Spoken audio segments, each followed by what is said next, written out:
Stay tuned for the Splash Live.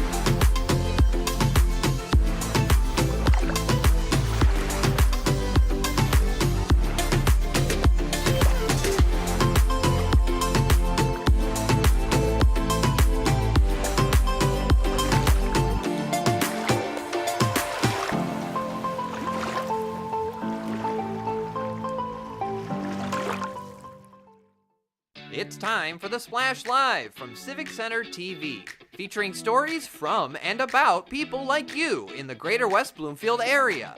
Simulcast on cable, 89.3 Lakes FM, social media, and the web. Now live from Green Media Center on Walnut Lake Road, it's the Splash Live. Live, local, social, it's the Splash Live on Civic Center TV and 89.3 Lakes FM. I'm your host, Kevin McIntosh. Thank you so much for joining us. Summer heat spikes mean rising energy bills, so everyone wants to know smart ways to stay cool and save money. I recently visited our local home inspector, Jessica Lawton, to share practical steps every homeowner and renter can take to save money. Depending on what you want to do, right? So the best thing, everybody wants their house nice and cool, is to maintain your air conditioner. And a lot of people think, oh, I have to have somebody come out to do that. There are things that you can do yourself. The easiest is making sure you're changing your filter. Every 3 to 4 months, maybe 3 months if you have a lot of dogs, pets, anything like that, that dander clogs up. Usually at least twice a summer, just doing a home inspection, I end up defrosting somebody's air conditioner because of a dirty filter. So changing that filter is going to help the airflow, keep the coil colder, keep it clean. And then there are some other items you can use, like making sure that your suction line insulation on the unit, which I'll show you how to do. That's an easy thing to do yourself. You can get reflective window film so that when the sun is bouncing in, it sort of reflects it back out so that the windows don't absorb it the same way. And then we can also talk about some things in terms of not losing all that cold air that you're paying for by caulking and filling gaps and things like that on the outside of your house. With the AC being the main component to fight the summer heat, Jessica continued by further explaining the lifetime and maintenance required on our home air conditioning system. And air conditioners up here, honestly, 15 to 25 years we get, because they only work for a few months out of the year, right? Our furnaces work a lot harder than our air conditioners here in Michigan. If you haven't been staying on top of, or maybe the person who lived in your home before wasn't staying on top of keeping their filters changed, the A-coil that sits at your furnace, that can actually get dirty and it can cause the A-coil to ice up, which sounds like you should get really cold air, but that's not what it means. It means you'll actually get warm air. So staying on top of changing filters, like it's not just air quality, it actually is the function of the system. Another great perspective we learned to consider is the direction and location of our home and how it affects heating and cooling. In this home, these windows here, the front of the home is south facing. So south facing windows get sun all day long, right? So it's a good idea when we get those really hot sunny days, keep the curtains drawn on that. You're not going to get as much of what they call solar gain, right? So the house isn't sort of just heating up because the sun is just shining through those windows. East facing, you're going to get morning sun and then shade in the afternoon. If you know your home is south facing and you're leaving in the morning, it might be a good idea just to close up those curtains before you leave so that it doesn't just sort of shine through and kind of warm up the house all day long. So you're coming home to a house that's much hotter, or your HVAC system is working really hard to cool the house while you're gone. Our local utility providers also have resources available to help you get the most of your energy while saving money. DTE and consumers both have programs for that. They have rebates that they offer. Like I know DTE does a rebate for smart thermostats. I think it's around $50 right now for a smart thermostat. They also do, DTE has a program for interruptible air conditioning service, so they can install a second meter on your air conditioner. They'll offer you a lower rate that just the electricity the air conditioner uses in exchange for that. And then also, if you do decide to put in a new air conditioner, if you get to a certain level of efficiency, or what's called the SEER rating, you will get rebates back on that as well, depending on how energy efficient it is. Great advice and a lot to learn in order to beat the heat and keep your wallet full. For more on summer energy savings, head to your local utilities providers website, dteenergy.com, consumersenergy.com, or just search your local utility provider website.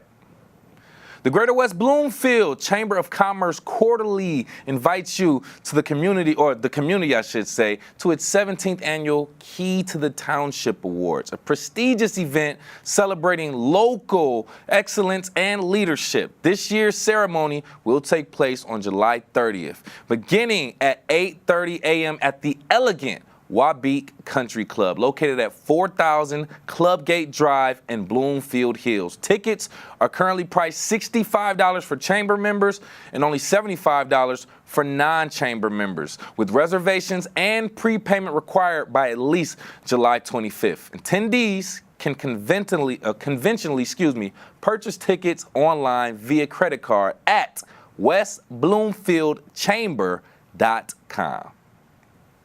Get ready for a night of laughs on the lake at Paddleboard Comedy Night, happening Friday, July 18th at 7 p.m., hosted by Luna Moon Sup Yoga. This one-of-a-kind event combines stand-up comedy with the serene setting of paddleboarding at sunset. It's going to be a great setting. With that being said, enjoy the hilarious talents of comedian Corey Yerk as you float, laugh, and soak in the summer vibes. A great time to do that. Whether you're on a board or enjoying from the shore, you don't have to be on a paddleboard. This is sure to be an unforgettable event for comedy and community. We will look to have possibly Misty Markham, the host or the owner of Luna Moon Sup Yoga, to talk about it a little bit more on Civic Center TV. We'll keep you updated. ViewFest 2025 marks the 5th year of a growing movement, recognized as the largest mental health experience in the entire country, taking place at our very own Detroit Zoo on Sunday, September 15th. We recently spoke with the organizers from the Words of Hope for Life, board president Glenn Swartz and board member Sue Duman, to give us a little bit more insight to the event. This is a very interesting event, so let's break this down. I want to ask both of you, well, starting with you, Glenn, this event, ViewFest, I believe it's the 5th annual, and it's the largest mental health experience in the U.S. What does this milestone mean to you and your team? You know, the event, this is the 5th year, started in 2021 locally at Walled Lake Central High School was our first year. And what started as really kind of just a thought about how we can bring community together has really turned into something that is astronomical. I mean, the amount of pride that we have for being able to conduct this activity, this event, is just, it's overwhelming to us. This year, we have over 300 sponsors and community organizations participating in the event, and over 4,200 people registered to participate in the festival, which is just absolutely phenomenal. Wow, 300 sponsors, over 4,000 attendees registered. That is phenomenal. Okay, we're looking at a very big event. And with that being said, Sue, just inquiring with you, the theme, Live in the Moment, what inspired this theme, and how do you feel like it's going to shape the overall experience?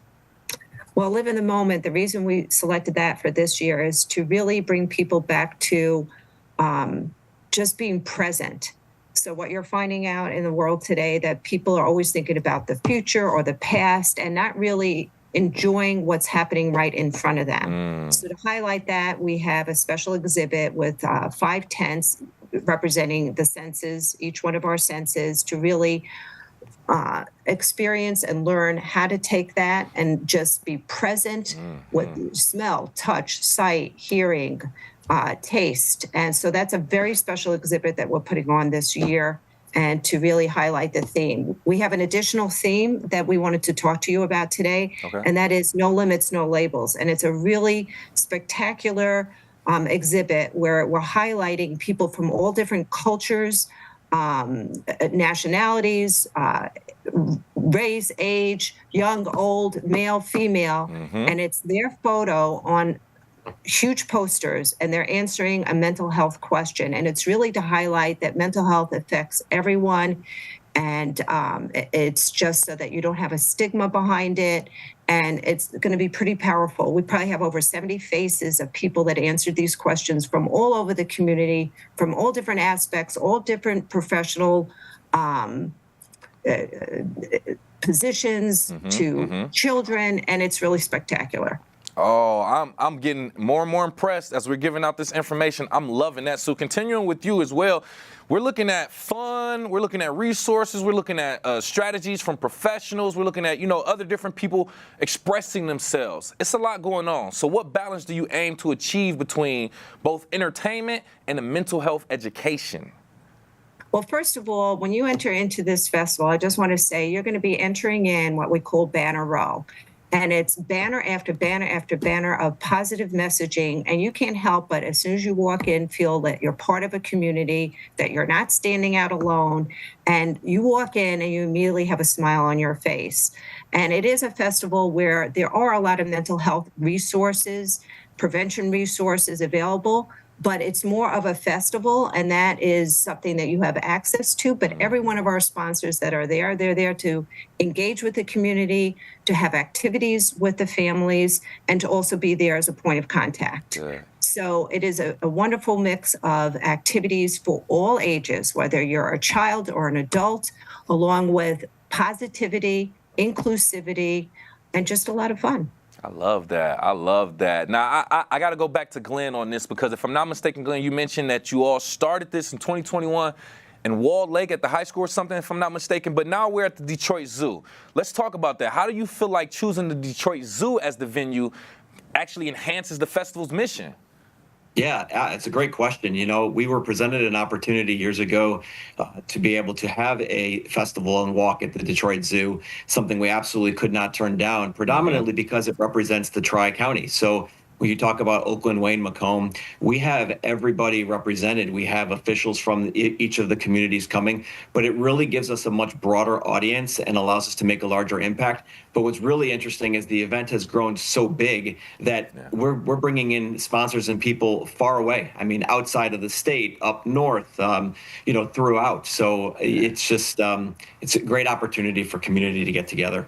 No, man, I'm still impressed with the 300 sponsors and 4,000 registered attendees. That just lets me know the scale that we're talking about right now, and I love that. But with me right here live on The Splash, by the way, Words of Hope for Life Board President Glenn Schwartz and Words of Hope for Life Board President Sue Dumont, just talking about this upcoming mental health event that'll be happening at the Detroit Zoo, View Fest 2025, happening January 13th as well.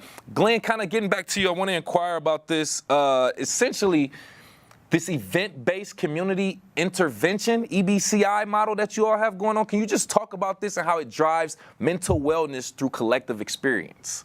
Yeah, absolutely. So back when the organization was formed, the whole intent was, how do we make an impact that is one-to-many versus one-to-one? Therapy is not for everyone. It's not accessible to everyone. It's not affordable for everybody. So how can we make the largest impact to many people? And our way in doing that was addressing the mental health crisis through community, right? So mental health impacts people differently. The way that they resolve mental health crisis or issues is different for everybody. But what we do know definitively is that the more community connectiveness you have, the greater ability you have to overcome these obstacles. And so the event-based community intervention is our way of bringing community together, community organizations together to provide these resources to those that may need them. And what's really interesting about this is, as we've continued to grow, we hear more and more that different community organizations and community members want to participate simply because it seems to be a very cohesive and good model moving forward. Right. Oh, man. Great work, great resources that you all are putting out there. We love that. Sue, inquiring with you, you spoke a little bit about the fact that we're here to pretty much accommodate from all different races, ages, religions, groups, and things of that nature. Are there any specific programming that's tailored for different audiences of different demographics that'll be there? Well, as I mentioned before, it's all about inclusivity. And we have representation from probably every aspect that you could imagine. We do have a particular area that we have what we call we call Vibe with Pride. That's bringing in our LGBTQ plus community, along with other representation from different schools, from different organizations like Affirmations, Pre-Mom Hugs, Stand with Trans, to really make them feel inclusive, make it feel that they're part of a larger community and a safe place for them as well. I did want to mention something else too, Yes. that if I could take a little side note here. Please. What I neglected to mention before is that we are holding 2 world records, and typically at our events, we try to do something different and special every year. As you mentioned, we're doing Live in the Moment this year. In the previous years, we held 2 world records. One had to do with the longest line of postcards, and we had the entire community draw these and color on these postcards, give them back to us, and we lined them up at Walled Lake Central High School at our very first View Fest. And then we collected all those cards and we passed them out to the community, to nursing homes, orange services, overseas, to schools. So people felt a connection and knew that they counted, particularly during COVID. Yeah. Going forward, the last world record that we did, which was last year, right at the zoo, was we trained the largest number of people on Narcan, which is the reversal spray for an opioid overdose. And that was pretty spectacular because it was a point of education, and there's a lot of people that are afraid to even learn about what is Narcan. I don't need to know about it. It was a safe environment and a great experience for everyone that participated in it. And at the end of that world record, when we did the training, we also gave out thousands of Narcan to everyone at the festival, which again, it will be available for everyone at the festival this year and going forward. We always have it available to hand out. Oh, great. Another great resource that you all are providing, and we love that. You're pretty much covering a lot of bases when it comes to mental health right there, and we appreciate that. Don't want to hold you up too much longer. Just pretty much wrapping up, Glenn, if anyone is interested in supporting the event, volunteering, sponsoring, attending, just talk about the opportunities and how they can get more information. Yeah, so some of the opportunities now are limited this year simply because the event is up in a few days. But if you go to viewfest2025.com, you can learn more. And shortly after the festival, we will be announcing already Viewfest 2026, and that information will also be up. So we're going to encourage the community and those that want to get involved next year to do so early on so that we can prepare accordingly. But again, if you want to learn more about this year, if you want to make a donation, all of the money that we receive towards Viewfest goes to Viewfest and goes to allowing additional people into the venue. We can only make it as large as the amount of donations we receive in sponsorships. So to the community, anything that is provided is greatly appreciated. You can also go to wordsofhopeforlife.com. It's the number 4 for additional information about the organization or Viewfest of past years. Oh, my God. Thank you both so much. I'm so glad that we were able to get that information out to our audience as well. Once again, Words of Hope for Life Board President Glenn Swartz and Words of Hope for Life Board Member Sue Dumais. We appreciate you both. Thank you for having us.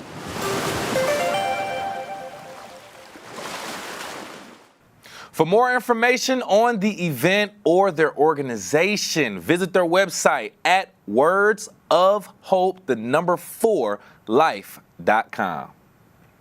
Social Pediatric Therapy offers a multidisciplinary approach, providing speech therapy, occupational therapy, and applied behavior analysis, ABA, to support children with various developmental, behavioral, or communication challenges. Founded by Alexander Yaldo and Clinical Director Amber Yaldo, we actually spoke to them on the Splash Live to tell us a little bit more about their local practice.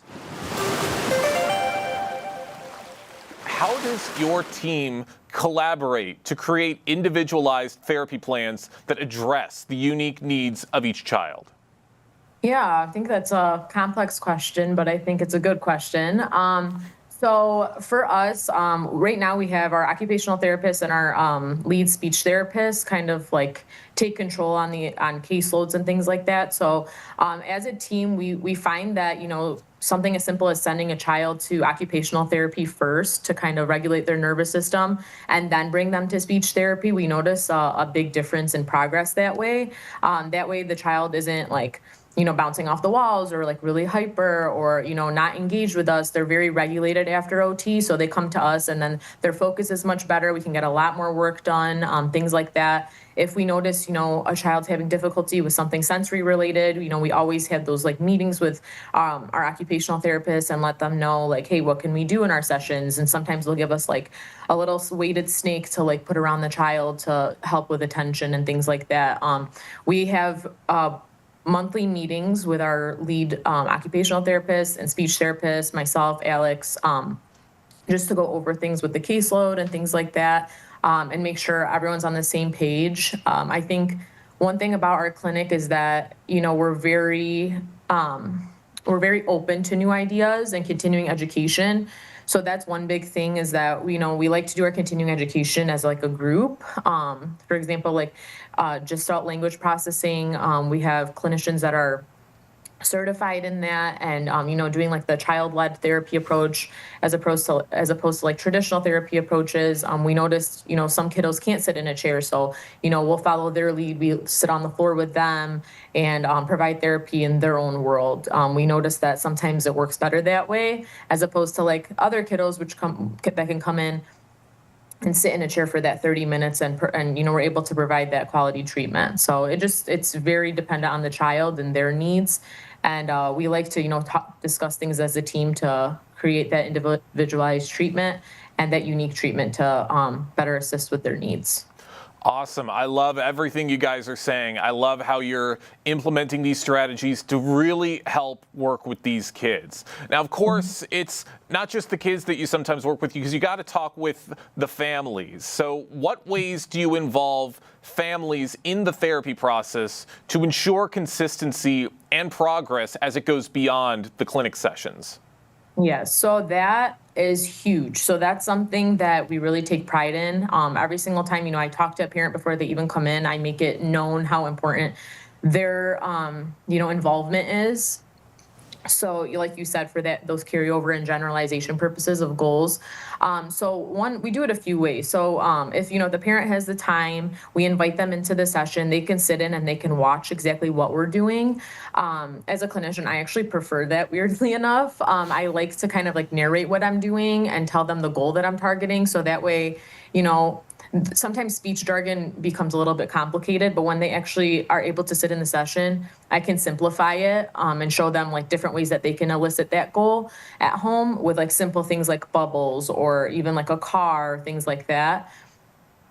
So that's one way we do it. Another way we do it is through home practice. So we'll send home, like if they're working on R, for example, or like they have a lisp, we will send home worksheets with different words, including the letter S, and that way they can, actually complete that homework and then bring it back to us the following week, let us know how it went, and if they, if their child struggled in a specific way or with a specific word, and then we can actually target that word in therapy. We noticed that makes a huge difference. Another thing that we do is we'll ask the families, like common words, like give us a few common words that you guys use at home. For example, like the child drinks milk every day. That's a very high frequency word, it's called, and they can't say it. So with that involvement, we're able to, target those high frequency words, and then later on, they'll eventually use that at home, and those like behavioral actions will like disappear where they kind of have like those meltdowns because they can't request milk and things like that. So yeah, I would say those are the main ways that we involve parents. And obviously, like just at the end of every session, we leave a little bit of time and we go and we discuss the summary of the session with the parent, the good and the bad, things that the child struggled with, things that they can work on at home, even if it's like verbal homework that we provide. We always give something to work on at home because of that, to ensure that carryover and generalization of skill.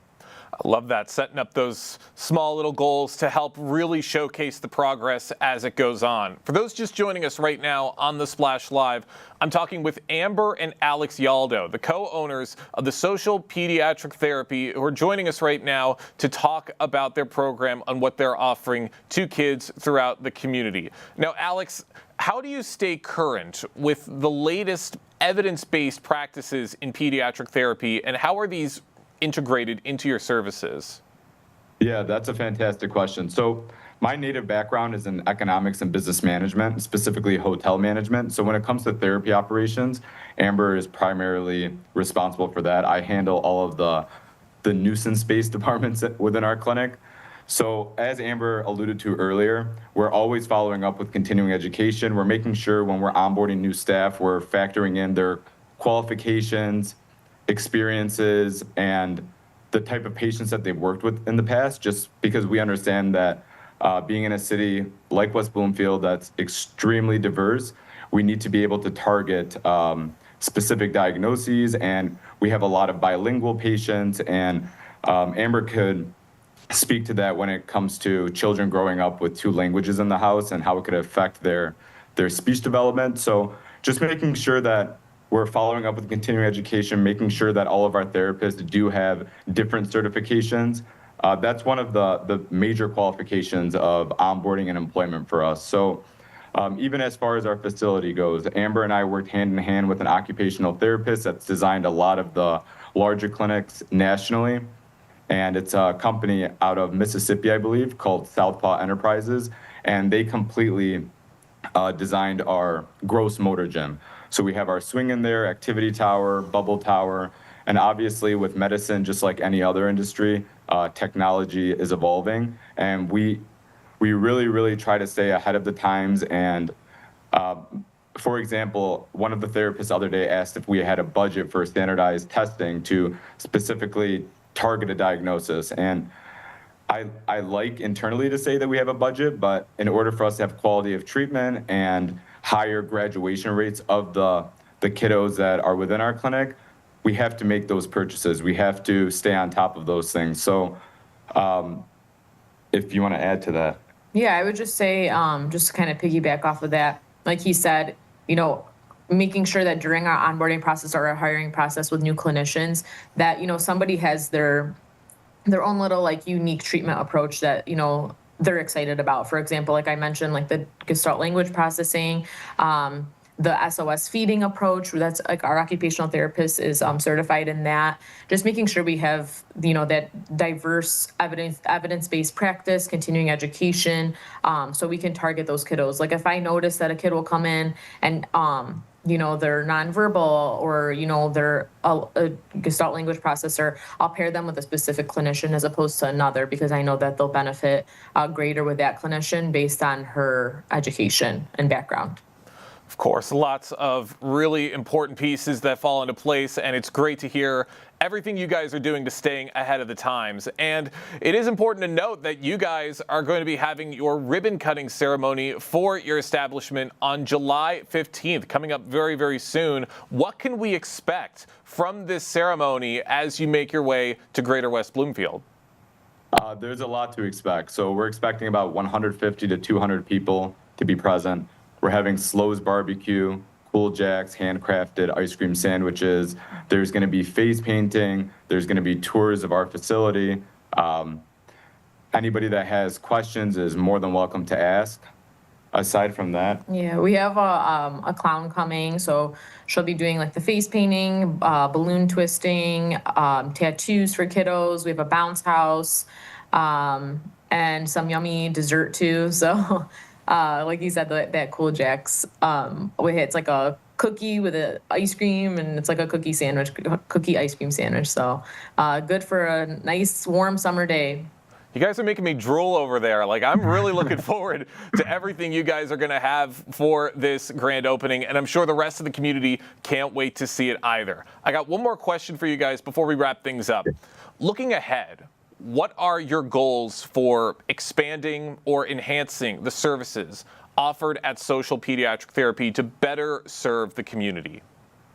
Yeah, that's a terrific question. So as of right now, we really want to dial in and focus on this clinic.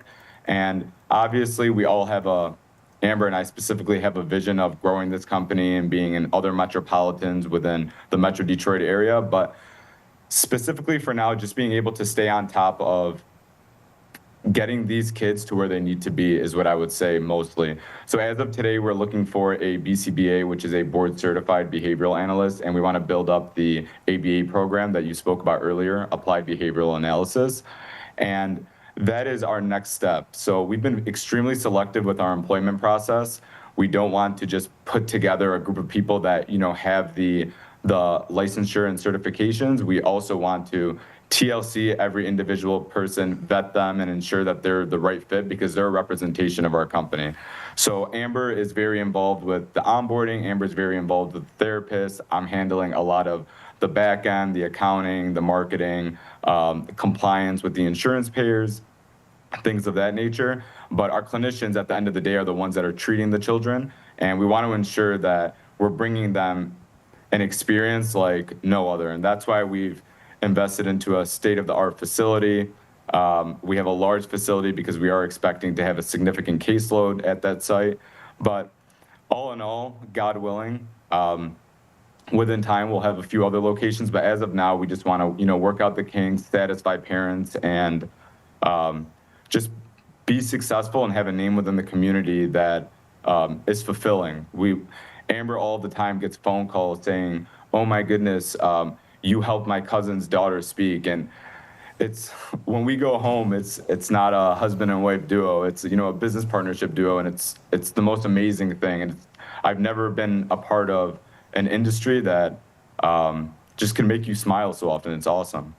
Well, you guys have a lot to look forward to, and I can't wait to see what's to come with your business. Alex, Amber, thank you both so much for joining us here on the Splash Live today. Thanks for having us. Another great resource located in our very own community. Get all the details on their website at socialpediatrictherapy.com for more. There's other local resources happening right here in our Greater West Bloomfield area that is benefiting our youth. We will discuss that coming up. We are live, local, social. It's the Splash Live on Civic Center TV and 89.3 Lakes FM. We'll be right back with the Splash Live.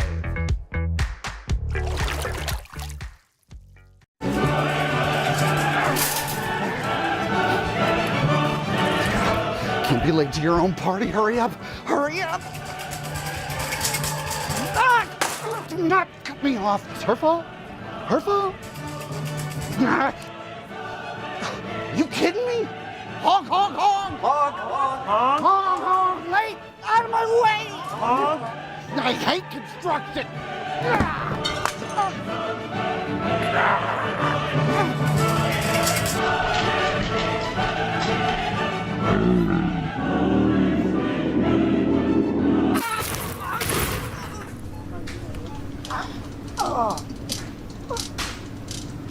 You should have slowed down.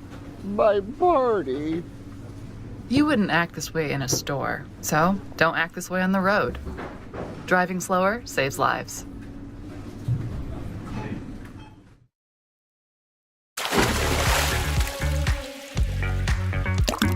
And now, back to the Splash Live. Live, local, social. It's the Splash Live on Civic Center TV and 89.3 Lakes FM. Thank you for joining us. I'm your host, Kevin McIntosh. The West Bloomfield Police Department recently began a police academy for high school students in the West Bloomfield community. To give us a little bit of insight into our local police department and the actual police academy, joining me on the Splash Live is Academy students Nathan Lorze and Julia Bailey. Thank you both for being here. Thank you. Appreciate that. Appreciate you for taking time for being here, and thank you for putting yourself out there to join the police academy. And I want to hear from both of you in this regard, starting with you, Julia, if you don't mind. What made you decide to even apply and join the 2025 Regional Youth Police Academy? I wanted to try something new because I had no idea what I want to do in the future. So I just wanted to see new experiences. Okay, great way to kind of explore options and see what's out there. Same for you, Nathan. Basically, I had no idea what like police do really, so I just wanted to try something new and just experience like the police like life and stuff like that. Okay. So I would assume there's a lot of moving parts here, a lot going on, expectations versus impressions. So Nathan, I want to start with you. What was your expectations of the academy versus what you actually saw in your first impressions? So first, I used to think that police is just were like just a lot of high action things, just attacking criminals and all that stuff. But then I realized when I first got there, I realized it's like more like fun stuff and more like things that there's like more to it than just like it's getting criminals and just putting them in jail and stuff like that. Mm-hmm. So would you say there's a lot more paperwork involved? What was some of you said the fun stuff, what was some of the fun stuff be? So like a lot of them are like very social, I think. I saw that. And I saw like there's just more things to do over there, just like than I'm getting criminals and stuff like that. I love that. I love that. Okay. So Julia, going to you, how would you or can you describe any of the hands-on activities or demonstrations that you were a part of that kind of stood out to you? Yeah, so one of the things that stood out to me, we had a simulation of a felony stop, and that was really fun. So you got to be like the cop who's pulling somebody over, and then it happens to be a criminal. That was really cool. Oh, wow. Oh, wow. I'm assuming there was no real criminals involved in these activities at all, by the way. No felons, just all examples. But that's good. That's good first hands-on experience as well. So continue on with you, Julia. What did you learn overall about police work that surprised you the most? What surprised me the most was like the behind the scenes stuff that you don't really get to see. Like we had this one thing like fingerprint work, and then they said there's a lot of paperwork they have to do after each thing, which surprised me. See, yeah, and that's the thing that a lot of us don't necessarily know about, the paperwork that goes behind the police work. That's what I talked about or briefly mentioned before, that I know there's paperwork involved, but I don't think we necessarily know that they actually have to go back to the office, sit behind a desk, and do a lot of work as well. So joining me right here live on The Splash, by the way, from the West Bloomfield Police Department Police Academy, we have Academy students Nathan Lorzay and Julia Bailey talking about their experience, expectations versus impressions, etc., etc. Nathan, getting back to you, I know there's a lot that you can learn, you can soak in with this experience, but are there any specific skills or lessons that you feel like you can take just beyond just the traditional police career that you can just use in life? Yeah, so I would say they use like a lot of communication rather. So communication is like a big part in life, I think, I would say. Okay. So, and let's elaborate a little bit more in regards to what communication. You mean just speaking to fellow officers, citizens? Yeah, I saw a lot of teamwork together, and I saw just how they work together as a team, really, and I saw they worked really well together, I saw. Nice. So how was it, going to you, Julia, how was it working as a team? I know there's a lot of activities where you all had to work together. So how was it working as a team with people that are all in your peer group? Oh, it was great. Like, I feel like everybody got along super well, and so communication ran very smooth, and it was just great. So overall, with this experience so far, how do you feel like it has or is influencing your future career interest? This is for both of you, but starting with you, Julia. I think it has given me some experience to like learn from for future job opportunities or anything like that, and it's really gotten me insight into the field of like the police academy and stuff. Okay. And it's interests me a lot more. Okay. Same question for you, Nathan. Yeah, so really, I don't know what I want to do yet for my future, but like now going to that like academy that like taught me like I'm gonna have a little bit of interest in police academy and like police stuff. Good. I like that. Essentially, that's what the program is for, to provide these career opportunities or just the opportunity to experience different endeavors, especially within our community. That way it gives you options and it opens up your mind for different things that's out there, even within our community. Is there anything, this question for both of you, starting with you, Nathan, is there anything that you haven't experienced at this police academy that you have interest in experiencing? I would say more like that's a good question. So when he's asking me that, you mean like at like what police do? Yeah, if there's anything that you've seen police officers do, whether it's on movies and TV or just in real life, that you may have wanted to experience here that you haven't yet or you haven't at all. Oh, definitely like maybe like breaking inside a house or something like that. I've seen on like TV shows and stuff like that. Interesting. That's some of that high-powered action stuff that the police get involved with. I can completely understand that adrenaline rush. You too, Julia.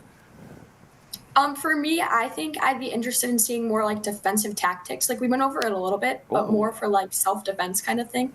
Good one, good one. I can see a lot of value in that, even beyond the entire police academy experience in general. By the way, with me right here on the Splash Live, we have West Bloomfield Police Department Academy students Nathan Lorzay and Julia Bailey talking about their overall experience with the West Bloomfield Police Academy as well. Don't want to hold you up too much longer, just asking you all in general a few more questions. First and foremost, Julia, how would you describe this experience, I should say, to someone who's considering applying next year? It's a really fun, like camp-like experience where you get to do a bunch of cool things. You get to do like fingerprinting. You get to pretend you're on a crime scene. That picture right there, it's a drug testing machine. That was really cool. Okay, wow, they have a lot of interesting things going on. Same thing with you, Nathan. How would you describe this experience for someone who may be curious? Oh, yeah, so I would definitely recommend doing it because it taught me like a lot of different skills and like different activities to do. So it was really fun to me, and there's a lot of like other things like, you know, you can talk to friends and all that stuff. So it was really fun.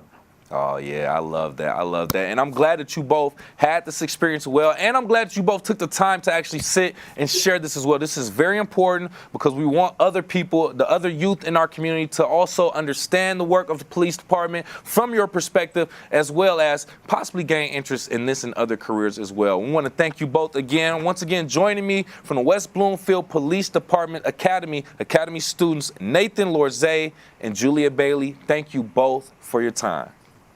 Thank you. Thank you.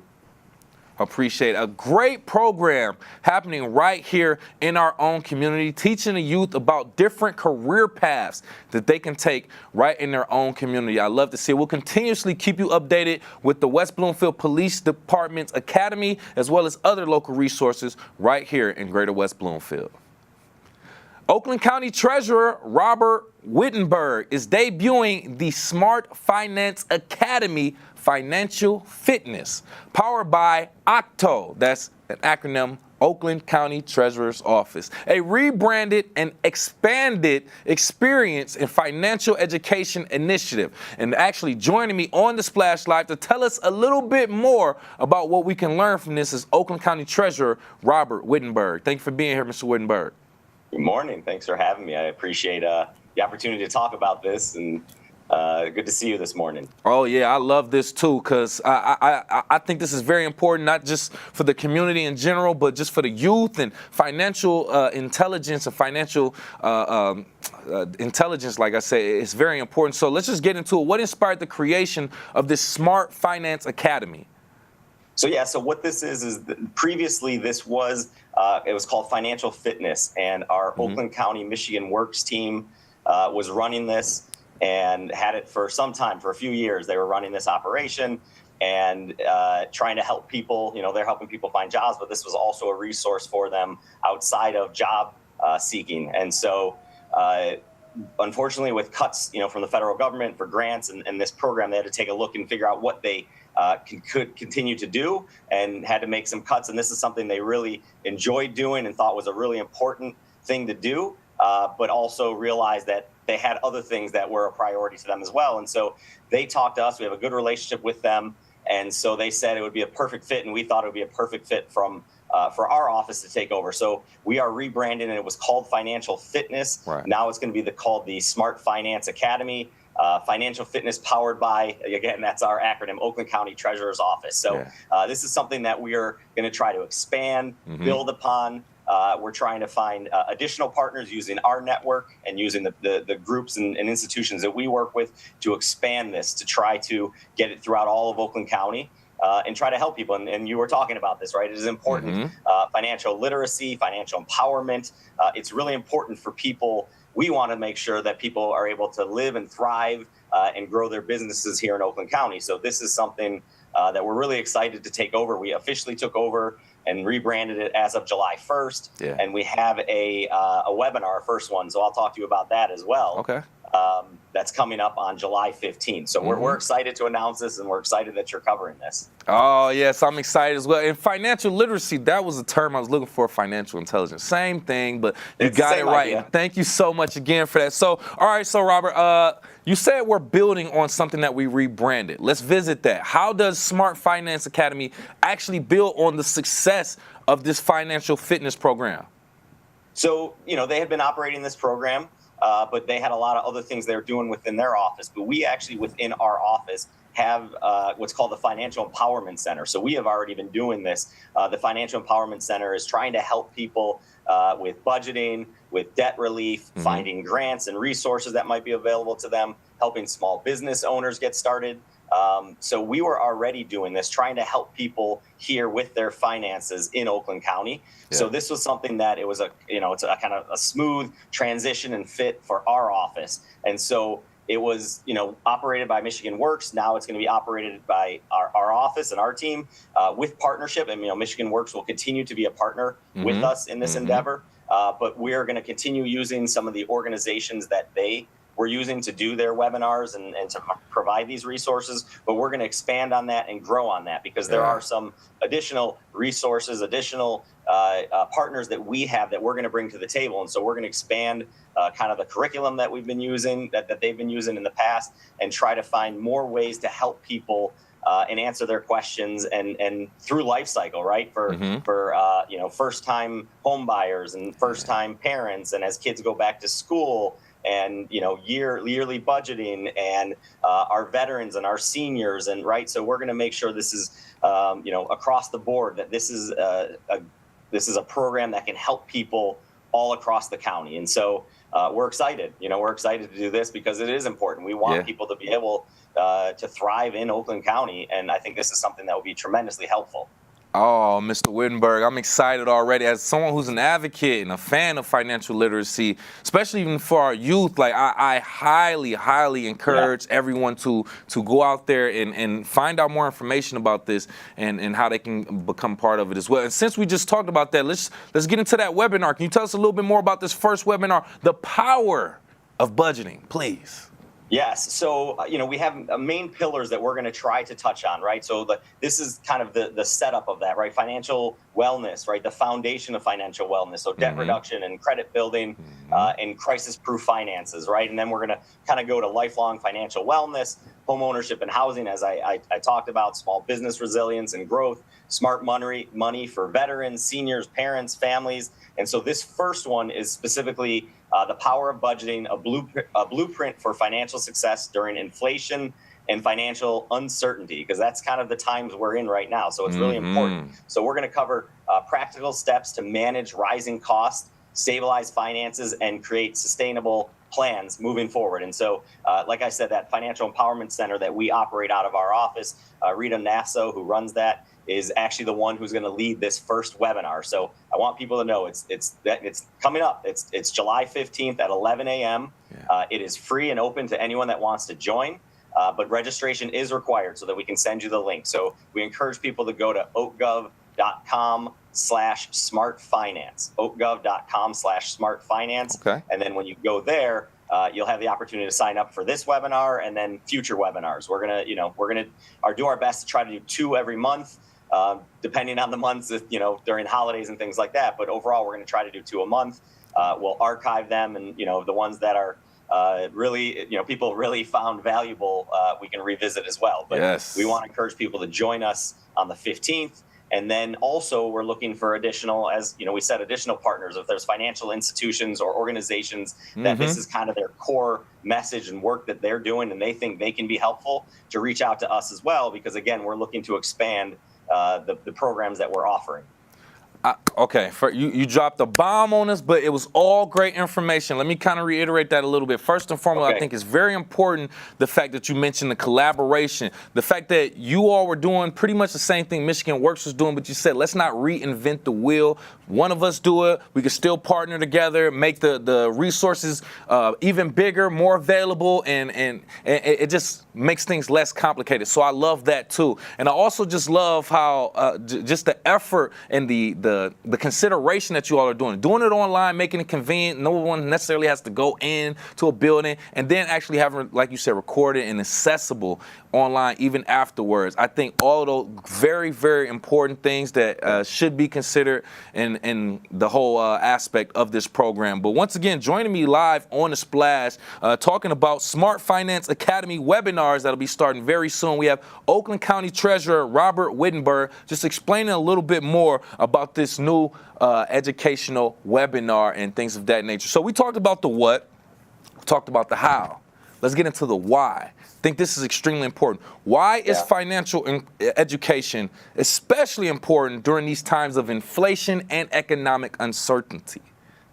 So, I mean, it's crucial, right? And trying to lay that foundation as you talked about with the youth, right? And I was a legislator previously. Prior to becoming treasurer, I was a legislator, and so this is something that we worked on, requiring half credit in high school for people to learn about personal finance. And so it's really important for people to have financial security throughout their life, right? Starting out and budgeting, saving, putting money away for yourself, first and foremost, so that you can retire with financial security and dignity, right? It's through that whole spectrum. We want people, one of the top things that people stress about is their finances in relationships and life in general. And so we want to help be a resource to teach people about that, because it is important all the way through as you're just getting started in the working world and putting money away and then growing, right? If you want to own a home, if you want to start a business,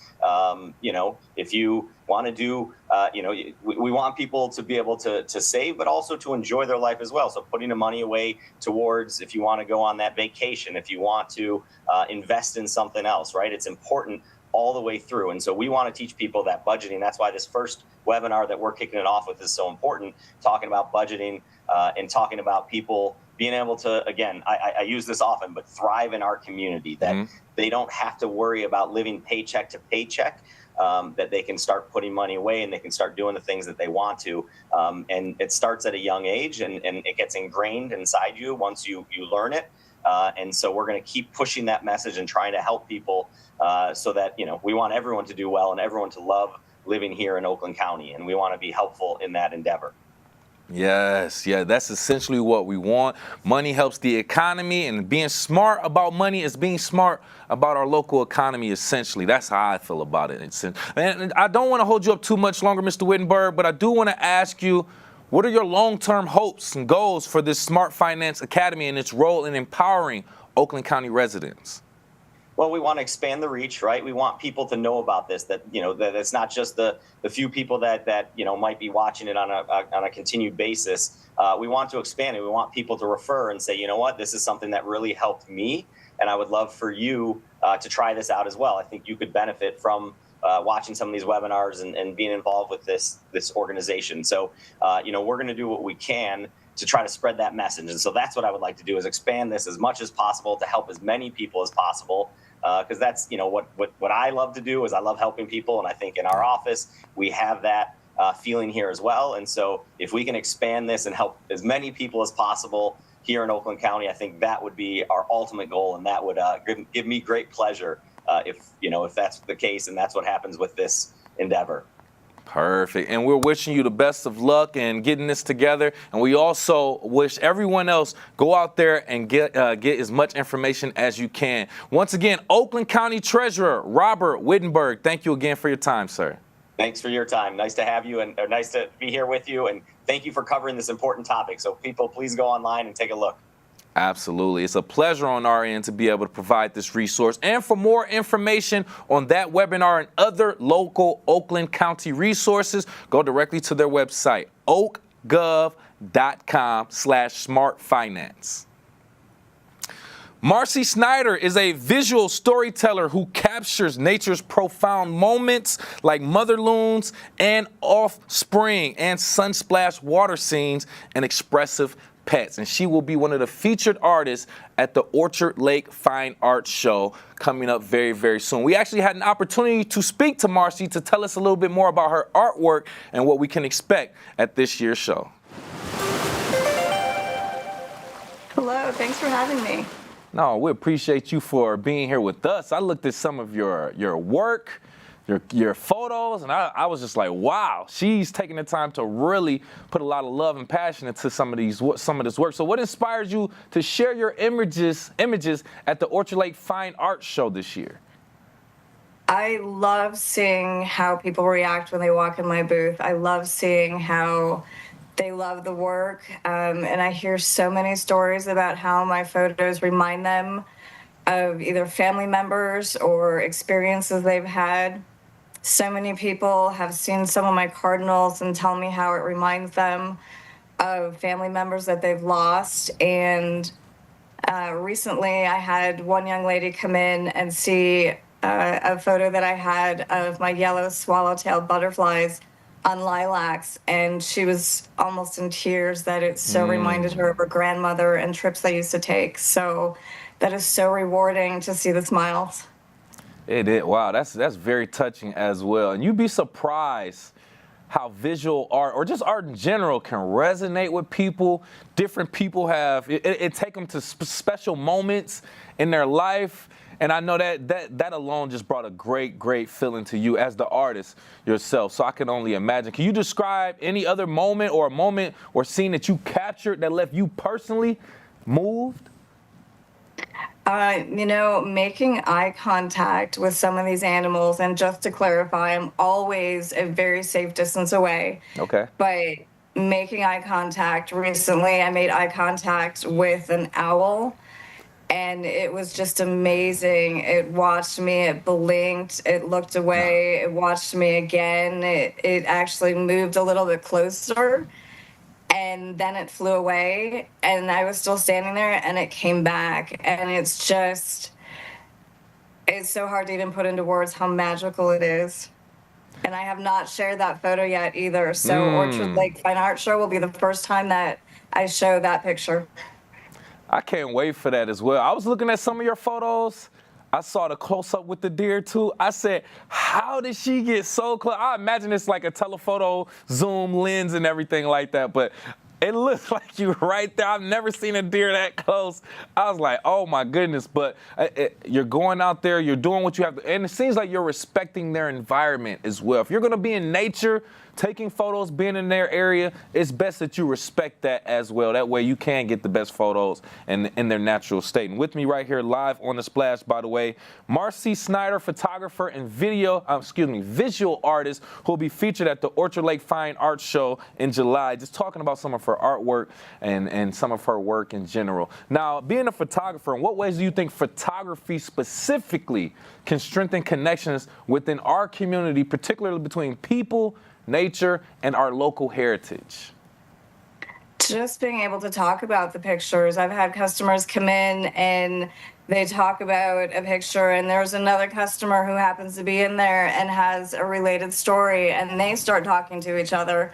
And even just being out on scene, I actually was recently watching an eagle's nest, and a fellow photographer happens to be the brother of a coach at the rink that my son skates at. So it's just this close connection. People talk about 6 degrees of separation, and I laugh. That was like 1 degree of separation. So it's just amazing. You'll never know who you're going to be standing next to, or who you're going to meet, or who will see your pictures, and it'll remind them of something else that they want to tell you. So it's just amazing. And I also do some photos of pets. So there are folks who just love the expressions on their pets when they get those photos as well. Those won't be up in my booth, but I do take some pictures and they get those personally. So it's very rewarding. And I also want to mention, if you're watching on Civic Center TV right now, you can see behind her, she has some of those were the photos that I saw that kind of had me staring for a while. The water bubble behind you to your right, as well as the eagle.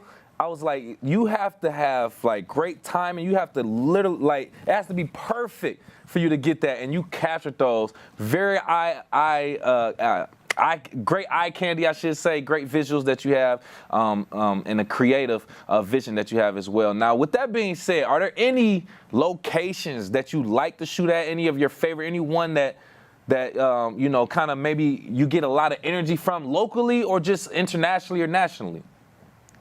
Honestly, it depends where you're at, depends on the day. There are so many locations that I never even knew existed. If you just look up nature reserves in your area, you'll be amazed at parks that exist that you didn't even know about. I'm discovering them all the time. And when I travel with my son for his skating competitions, I take my camera and I look up nature areas and see what we can see. I've seen some beautiful wildlife in some other states as well. And by the way, the frames are made by my husband. So I take the photos and he creates the frames. Keeping it in-house. I love that. Keeping that in-house. Nice. It comes together very nice with that being said as well. Now, I do want to ask you this very briefly before we let you go.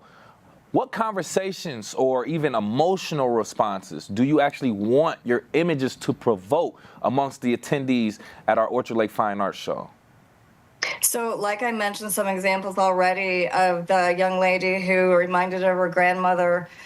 It's the coming in and sparking that reminder of, I've had some pictures of trees on our lake up north, and people come in, where did you take those? Because that looks exactly like our lake.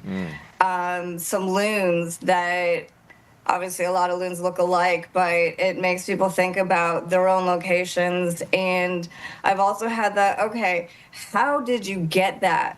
Which allows me to kind of talk about some of my stories. The bubble is actually, I call it a happy accident, because if you look closely, you can actually see a reflection of me in my kayak in there, and that was not planned.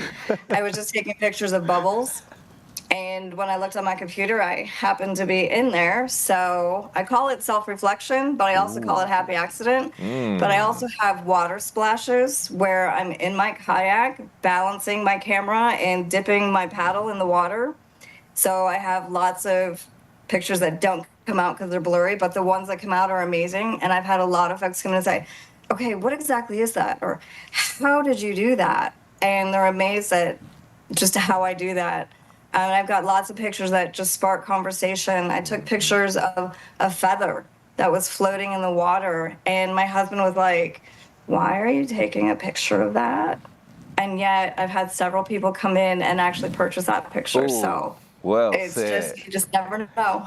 Yeah, you never know what'll resonate with someone, what'll speak to someone, and it's those moments like that other people may not see, but the creative eye does, definitely. Thank you again so much. We look forward to seeing you again right here in West Bloomfield at the Orchard Lake Fine Arts Show. Marcy Snyder, photographer and visual artist. Thank you again for your time. Thank you.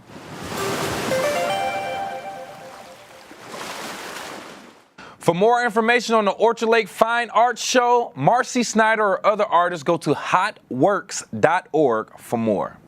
Thank you so much for joining us. I've been your host, Kevin McIntosh, and per usual, we are live, local, social. It's The Splash Live on Civic Center TV and 89.3 Lakes FM.